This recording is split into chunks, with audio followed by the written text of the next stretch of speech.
এই মামা দেখ দেখ দেখ, ইস কি যে মাখন রে মামা। এই মেয়েটার নাম চিনি, ওর নামটা জানি কি। আমি যখন কিন্ডারগার্টেনে পড়তাম এই মেয়ের আমি এক ক্লাসে ছিলাম, আর অনেক মেধাবী, ওর এক ছিল, ওর নাম হচ্ছে নামটা ওর নাম হচ্ছে বউ। কি বলছ বেটা, তাহলে তুই চিনোস? যা গিয়ে কথা বল, যা যা যা। বউ কি রে, কেমন আছিস? তুই কি ইউনিভার্সিটিতে পড়িস? কি আপনি ঠিক চিনতে পারলাম না। তুই আমাকে চিনতে পারছিস না? আমি রিফাত, আমরা তো একই ক্লাসে পড়তাম। আর ওই যে সাপ্তাহকুড়ি কিন্ডারগার্টেন মনে আছে? আর তুই ভুলে গেছিস একদিন তোকে আমি মেরেছিলাম, তারপরে তুই প্রিন্সিপালের কাছে বিচার দিলি, সারাদিন আমাকে কান ধরে দাঁড় করে রেখেছিল, আমি সেই ছেলে। ক্লাসের সবচেয়ে দুষ্টু ছেলেটা রিফাত। হ্যাঁ হ্যাঁ আমি সেই। এখানে কি তুই কি এই ইউনিভার্সিটির? আরে না না, ইউনিভার্সিটিতে পড়ি না, আমি তো আইডিয়াল ডিগ্রি কলেজে পড়ি। ও তো এখানে কি করতেছিস? একটু এদিকে আয়। আমি না আমার বন্ধুদের সাথে এখানে এসেছি, ওরা বলেছে তোদের ভার্সিটিতে নাকি অনেক সুন্দর সুন্দর মেয়ে আছে, একটা মেয়ে দেখতে এসেছি। ছি, তুই না আর ভালো হইলি না। আর খারাপের কি করলাম, আমি তো শুধু দেখতেই আসছি। ঠিক আছে দেখতে থাক, কাউকে পছন্দ হলে বলিস, সেটিং করিয়ে দিব। চল তাহলে। কোথায় যাবো? আরে এতদিন পরে দেখা হয়েছে, একটু ঘুরে ঘুরে করবো না? চল তোকে আজকে ফুচকা খাবো। আগে তোকে কত ফুচকা খাওয়াতাম, ভুলে গেছিস? আমি তো তোকে আগে তেঁতুলের আচার খাওয়াতাম। চল। আজকে না রে, অন্য একদিন যাই, আজকে একটু কাজ আছে। আচ্ছা ঠিক আছে, কোনো সমস্যা নাই, আমি কালকে আসবো। এই চল বাই। তুই তো কিছু জানালি না, আফ্রিদিকে তোর কেমন লাগলো, তোর পছন্দ হয়েছে কিনা? পছন্দ হবে না কেন বাবা? তোমরা যেমন বলেছো, ও তো সব দিক থেকে পারফেক্ট। বিয়ে করাটা তো আমার স্বপ্ন, আমি ওকেই বিয়ে করবো। তোমরা সবকিছু ফাইনাল করো। ঠিক আছে জামা। বাপ রে বাপ, হ্যাঁ নতুন ব্রেসলাইট, নতুন শার্ট, মাল তো দিয়ে আজকেই পড়ে যাবো। ওরা একদম মালকা ডাকবি না, ওইসব আমার গার্লফ্রেন্ড, এখান থেকে সম্মান দিয়ে কথা কই, বুঝছস? স্কুলের বান্ধবী, তবে তো এখনো প্রেম হয় নাই। তবে দুজনের যেদিন প্রেম হয়ে যাবো ওই দিন থেকে মাল করে ডাকুন না, ডিরেক্ট ভাবি করে ডাকুন। তাহলে কি প্রেম না বন্ধ কি, ভালো মালকা ডাকবি? আচ্ছা ঠিক আছে, তাহলে এতদিন পর্যন্ত মালটাল করে কিছু করে ডাকুন না, যা। মালটা তো আইতাছে। তোকে মানা করছি না মাল কইতে? তুই যা তুই যা। কে তুই আজকেও চলে আসছিস? তোর আমি গতকালকে বললাম না আজকে না আসবো। ও হ্যাঁ তাই তো। চল তাহলে যাই। কোথায়? তেঁতুল আচার খাবি না? চল আজকে তোর খাবো। High high. চলো, তোমাকে নিতে আসলাম। উনি কে? ও আমার স্কুল ফ্রেন্ড রিফাত। ও হাই চিঙ্কু। হ্যালো। শুন, আজকে না যাবো না, অন্য একদিন যাই, আজকে একটু কাজ আছে। হ্যাঁ চলো তাড়াতাড়ি চলো। ওকে ব্রাদার, দেখা হবে। এটা কি হলো? আলে এমনি করে লয়ে গেল গা। আমার মনে হইতেছে কি ওই কলেজ ফ্রেন্ড নালে ভার্সিটি ফ্রেন্ড হবে। তোর তো সাইকেল দিয়ে মাইয়া পটাতে হইব না। মাইটার যদি পটাইতে চাস তাহলে একটা বাইক কিনালো, তা না হলে মাইয়া পড়বো না মামা। তুই ঠিক হয়েছিস, একটা বাইক কিনতে হবে। কি হইলো, তুই এমন করতেছিস কেন? আমি কিছু জানি না, আমার বাইক লাগবো, আমার আজকে বাইক লাগবো। কিছু টাকা এখন আমি কইব বাবু। টাকা কই পাবো মানে? শৈলের বাপে টেম্পো চালায় আর পোলার বাইক কিনে দিছে। তুমি তো সরকারি অফিসের পিও, তুমি পারো না কে? আমার দামি বাইক লাগবো, আমার আরো বাইক কিনে দেবে তুমি। তোর মা চিকিৎসার জন্য অনেক টাকা খরচ হয়েছে, এই লোন এখন আমি পরিশোধ করতে পারি না। বাইকের লাগা জেদ করিস না বাপ। সব কথা মার চিকিৎসা করার সব টাকা শেষ হয়ে গেছে মানে? মার চিকিৎসা করার দায়িত্ব তোমার না?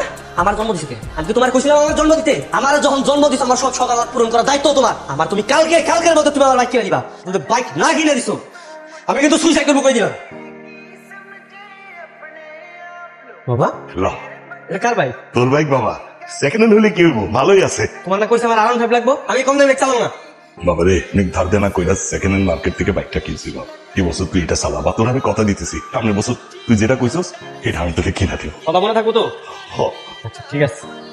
আজকে আমি তোর পিছে উড়ি। আমার উঠতে হবে না, পরে উঠতো। তুই তো কামের কাম করছো, এখন দেখবি মেয়ে পড়ে গেছে গা। চেনা লয়ে যাবি মেয়ে, ওই মেয়ে তোর লগে এনে যাবো। হ্যাঁ এবার বাইক আসছে, এখন আমার ঘুরবো। কি রে মো, চল যাই ঘুরতে যাই। আজকে বাইক নিয়ে আসছিস? কার বাইক? আরে এটা আমার বাইক, নতুন নিলাম।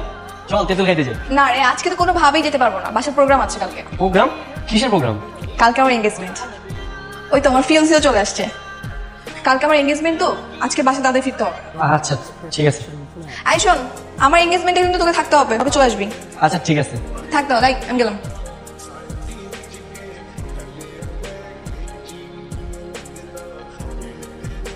আংটি বদল তো আজ হয়ে যাবে, বিয়ের ডেট কিন্তু আগামী শুক্রবারে। বেশি তাড়াতাড়ি হয়ে যাচ্ছে না? না তাড়াতাড়ি কোথায়, এখনো তো 1 সপ্তাহ বাকি আছে। আল্লাহ, তোমার কাছে কোনোদিন কিছু চাই নাই, আজকে একটা ছোট্ট জিনিস চাইলাম, দিলা না। যার লেগা বাইক কিনলাম, ওনে লাড্ডু ফুটাইলাম, সেই চলে যেতেছে অন্যের ঘরে। তো কেমনে সহ্য করবো? যেহেতু এত করে বলছেন, আগামী শুক্রবারই তাহলে বিয়ে। আলহামদুলিল্লাহ।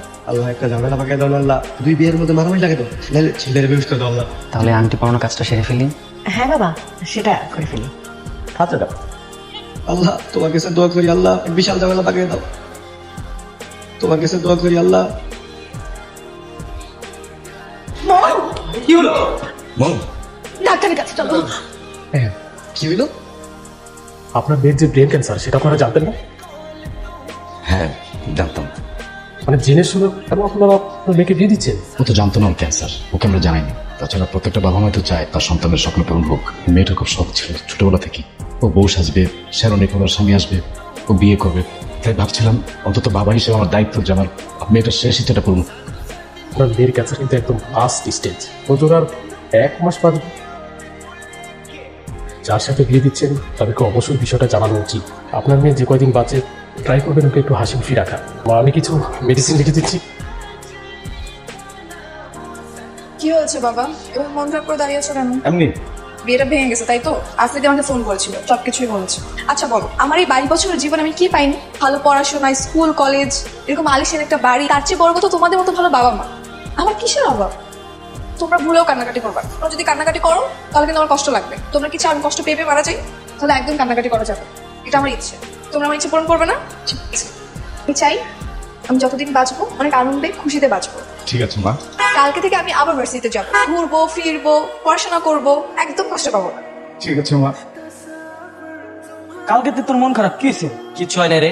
কালকে টপিকটা খুবই হার্ড ছিল। তুই যা। হাই। তুই এখানে? এত অবাক হওয়ার কি আছে? আজকে তেঁতুল খেতে যাবো, নিয়ে যাবি? হ্যাঁ হ্যাঁ অবশ্যই নিয়ে যাবো। তাহলে চল। অনেকদিন পর এবার তেঁতুল খাচ্ছি। তুই তাকিয়ে আছিস কেন? না এমনি। তুই কিছু জানিস না? কি আর মারা যাবে এটা? হ্যাঁ হ্যাঁ জানি। তো কি হচ্ছে? এখন কি করবো? ঘরে বসে বসে কি কাঁদবো? আচ্ছা তুই বল, তোকে যদি কোনো দোকান থেকে অফার করা হয়, আজকে তাদের অফারের শেষ দিন, তুই কি করবি? বেশি বেশি করে কেনাকাটা করবি না? হ্যাঁ বেশি বেশি করে কিনবো। আমি সেটাই ভেবেছি, যতদিন বাঁচবো খুব হাসিতে সুন্দর মতো বাঁচবো। আই শোন, একদম মন খারাপ করবি না। মন খারাপ করলে কিন্তু আমি চলে যাবো। আমি যতদিন থাকবো তুই আমাকে হাসি মুখে রাখবি, প্রমিস কর। প্রমিস করলাম। তোর যত ইচ্ছা আছে আমাকে বল, আমি সব পূরণ করে দিবি। তাহলে আপাতত তোমার ইচ্ছে হচ্ছে তোর এই ফকিনি গেটআপ চেঞ্জ করা। সুন্দর হ্যান্ডসাম ছেলে হতে হবে তোকে, লুক চেঞ্জ করে। কি বলছিস? এটা ফুকি নিলুক? হ্যাঁ ফকিনি গেটআপ না তো কি? তুই না দেখি আমার বাবার মতো উল্টাপাল্টা কথা বলছিস। তাহলে তো আঙ্কেলের সাথে দেখা করা উচিত। তাহলে চল বাসা যাই। না আজকে না, আরেকদিন যাবো। আমি আমার লুক একদম পুরোপুরি চেঞ্জ করবো। তোকে আমি নিয়ে যাবো লুক চেঞ্জ করতে, চলো। এখনই? আরে তুই দেখে আমি তো তোর বাসার সামনে যেতেছিলাম তোর আনতে। তোকে দেখছি, তোর লুকটা চেঞ্জ করার পর তোকে অসম্ভব সুন্দর লাগতেছে। তুই কখন আন্দাজ করতে পেরেছিস যে তুই এত সুন্দর? কি বলছিস? তাই নাকি? হ্যাঁ দাদাকে ছবি তুলে দেখাই। দেখ। আরে সেই তো। হ্যাঁ আমার ইচ্ছে পূরণ করতে গিয়ে হলেও তোকে যে ছাগল থেকে মানুষ বানিয়েছি ও একটা শান্তি। থ্যাংক ইউ সো মাচ রে। তোরা কি কি ইচ্ছা আছে আমার বলতো, আমি তোর সব ইচ্ছা পূরণ করবো। আপাতত কোনো ইচ্ছা নেই।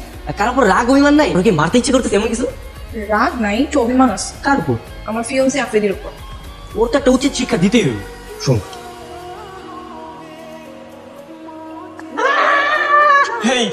আপনারা কারা? জিন তো আমার কাছে কি? তোর আজকে খবর আছে, তুই একবার বলছো। আমি কি করছি জিন ভাই? এই আমার কথা কাছে, আমার কথা কাছে না সম্মান করা তুই। করি তো। আবার মিথ্যা কথা, আবার করি না। ওটা দেশ নিয়ে করস? করি। আবার মিথ্যা কথা বলছ। আল্লাহর কসম করি না। আজকের পর থেকে আর কারো ডিস্টার্ব করবি? জীবন কান্দরে মধ্যে আর জীবন। আর ঠিকানা দাও। অবশ্যই না। আচ্ছা ঠিক আছে। আসসালামু আলাইকুম জিন। Bye bye bye. সাকসেসফুল। তোমাকে তো চেনাই যাচ্ছে না, অনেক পরিবর্তন। সবই মোহের কারণেই হয়েছে। ওর কাছে তোমার কথা অনেক শুনেছি বাবা। তুমি এই কয়দিনে আমার মেয়েটাকে যেভাবে আনন্দে রেখেছো, সত্যি তোমার কাছে আমরা অনেক কৃতজ্ঞ। বন্ধুর সাথে এগুলো করা আমার দায়িত্ব। তুমি সবসময় ওকে দেখে রেখো। কি তুই কখন আসলি? মাত্রই আসলাম। তোমরা বসো, আমি তোমাদের জন্য চা নাস্তার ব্যবস্থা। কি ব্যাপার? কি ভাবছিস? ভাবছি তোকে আজকে একটা ইচ্ছে কথা বলবো, তুই পূরণ করতে পারবি কিনা। আরে তোর একটা ইচ্ছে কেন, তোর 1000টা ইচ্ছে পূরণ করতে পারবো। এতদিন যেসব ইচ্ছে পূরণ করেছিস সেগুলো হয়তো খুব ছোট ছিল, তাই নিমিশে শেষ হয়ে গেছে। কিন্তু আজকে এমন একটা ইচ্ছে কথা বলবো যে ইচ্ছেটা পূরণ করলে হয়তো আমি তোর মধ্যে বেঁচে থাকবো। সমস্যা নেই, বল না। ছোটবেলা থেকেই না আমি পড়াশোনা, পরিবার এসবের মধ্যে বেঁচে ছিলাম। ভালো বন্ধু, ভাই বোন তেমন কেউই নেই আমার। কিন্তু হঠাৎ করে আমার শেষ সময় তুই এসেছিস, খুব ভালো বন্ধুও হয়ে গেছিস। আল্লাহ তাআলা হয়তো এটাই চেয়েছিল, তাই আমি চাই তোর মধ্যে বেঁচে থাকতে। কিন্তু কিভাবে? আমি চাই তুই একজন ভালো মানুষ হিসেবে বেঁচে থাক, সৎ, ডিসেন্ট, মমতাপূর্ণ হৃদয় নিয়ে বেঁচে থাক। আমি যেমন আমার বাবাকে ভালোবাসি, তুই তোর বাবাকে অনেক ভালোবাসবি। আমি মরে গেলেও তুই আমার বাবার খেয়াল রাখবি, পারবি না? আমি তোকে কথা দিচ্ছি, আমি যতদিন বেঁচে থাকবো ভালো মানুষের বেঁচে থাকবো, আর তোর বাবা মার সবসময় খেয়াল রাখবো। আমার মেয়েটা খুব শখ ছিল ছোটবেলা থেকে, ও বউ সাজবে, শ্যারণী করার স্বামী আসবে। হ্যাঁ হ্যালো। ওয়ালাইকুম আসসালাম। আমি মোয়ের শেষ ইচ্ছাটা পূরণ করতে চাই, আপনি যদি পারমিশন দেন আমি ওকে বিয়ে করতে চাই। সত্যি তুমি আমার মেয়েকে বিয়ে করতে চাও? হ্যাঁ হ্যাঁ আঙ্কেল। আমি এক্ষুনি ওকে বলছি। না না আঙ্কেল, লোকে কিছু বলতে হবে না, আমি এসে ওকে সারপ্রাইজ দিই। সারপ্রাইজ দিবা? আচ্ছা তুমি যেভাবে ভালো মনে করে সেভাবেই করো। আঙ্কেল হ্যাঁ রাখি, সালাম আলাইকুম। কে আমাকে বিয়ে করবে? তখন বর্ষে যে আসবে তখন দেখতে পাবে। সে কি আমার ব্যাপারে সবকিছু জানে? হ্যাঁ জানে। কে সেই মহৎ মানুষ যে সবকিছু জেনে আমাকে বিয়ে করতে চাচ্ছে? সারপ্রাইজ। এবার তোর মনের আশাটা পূরণ হবে মা, তুই বউ সাজতে পারবি। বাবা শোন, একটা সুখবর আছে। কি সুখবর? আমার তো বিয়ে ঠিক হয়ে গেছে। এটা কোনো সুসংবাদ হলো নাকি? তো সুখবর নয় তো কি? হ্যাঁ, তুই জানিস না এই বিয়ে নিয়ে আমার কত স্বপ্ন ছিল। কালকে কিন্তু আমি শপিং করতে যাবো, তুই যাবি আমার সঙ্গে? কালকে না আমার একটা গুরুত্বপূর্ণ কাজ আছে, আমি না যাইতে পারবো না। ঠিক আছে, বিয়েতে আসিস। আচ্ছা ঠিক আছে, সেটা দেখবো। হ্যালো, আমার কোনো কেন? ওর মুখে যে একটু হাসি ফুটাতে পারছি তাতে আমি খুশি। আমার খুশি দেখলে তো অনেক খুশি হয়, তা বিয়ের কথা শুনে এমন করবে কেন? যাক, সমস্যা নেই, আমার বিয়ে তো হচ্ছে, আমি এতেই অনেক খুশি।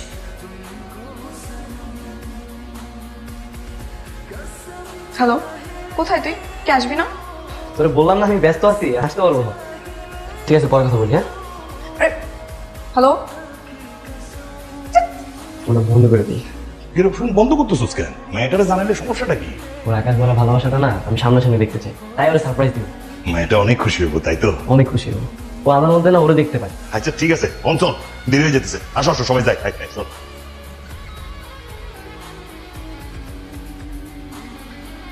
number you are trying to call is currently switched off.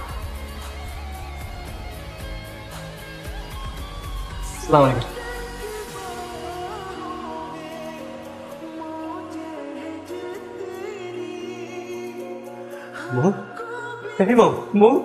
দেখো আমি আইসা পড়ছি বউ, তোমার চিন্তা ছিল বউ সাজা, তুমি তো বউ সাজছ, কিন্তু বউ সাজা তুমি আমার এমনি সারপ্রাইজ দিবে, আমি কখনো কল্পনা করতে পারি না। সারপ্রাইজ আমি তোমার দিতে আসছিলাম, কিন্তু তুমি আমার এরকম সারপ্রাইজ দিবে আমি কখনো কল্পনা করি নাই। বউ, তুমি ওঠো, বউ উঠে তোমার জন্য আমি বলে দিব, তোমার স্বপ্ন পূরণ করতে দিব।